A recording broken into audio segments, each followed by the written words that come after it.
നമസ്കാരം, നേർക്കാഴ്ചയിലേക്ക് സ്വാഗതം. ഇന്ന് നമുക്കൊരു യഥാർത്ഥ കമ്മ്യൂണിസ്റ്റിനെ കാണാം, പച്ചയായ മനുഷ്യനെ കാണാം. അദ്ദേഹത്തിന്റെ വാക്കുകളിലേക്ക് നമുക്കൊന്ന് പോയാലോ. UDF വരികയാണെങ്കിൽ ആര് മുഖ്യമന്ത്രിയാവും? UDF വരികയാണെങ്കിൽ അത് പിണറായി വിജയൻ തന്നെ. UDF വരികയാണെങ്കിൽ പിണറായി വിജയൻ മുഖ്യമന്ത്രിയോ? UDF വരികയാണെങ്കിൽ Pinarayi Vijayan മുഖ്യമന്ത്രിയാവും.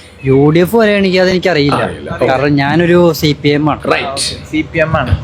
CPM full form എന്താ? വേണ്ട വേണ്ട വേണ്ട വേണ്ട, എനിക്കറിയില്ല. അറിയില്ല. പിന്നെ എന്തുകൊണ്ട് CPM ഫുൾ ഫോം എന്താ അറിയോ? അറിയത്തില്ല. അറിയില്ല. CPM കാരനാണ്, കമ്മ്യൂണിസ്റ്റുകാരനാണ്. CPM ഫുൾ ഫോം അറിയില്ല. അതാണ് അവരുടെ യഥാർത്ഥ ലക്ഷണം എന്ന് ചോദിക്കുന്നവൻ മനസ്സിലാക്കണം. വിവരവും വിദ്യാഭ്യാസവും ഇല്ലാത്തവർ മാത്രമേ ഈ പാർട്ടിയിൽ ചേരൂ എന്നുള്ളത് അറിഞ്ഞിരിക്കേണ്ട കാര്യമല്ലേ? അറിയില്ല.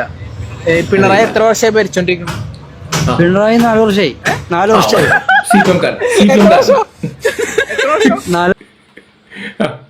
ശരാശരി ഒരു അടിമയാകാൻ ഇല്ലെങ്കിൽ ഒരു അന്തമാകാൻ ഇതിൽ കൂടുതൽ ക്വാളിഫിക്കേഷൻ ഒന്നും വേണ്ട എന്ന് ജനം പറയുന്നു. ഞാനല്ല പറയുന്നത്. യഥാർത്ഥ അന്തം കമ്മി ഇങ്ങനെയാണ് സൃഷ്ടിക്കപ്പെടുന്നത്.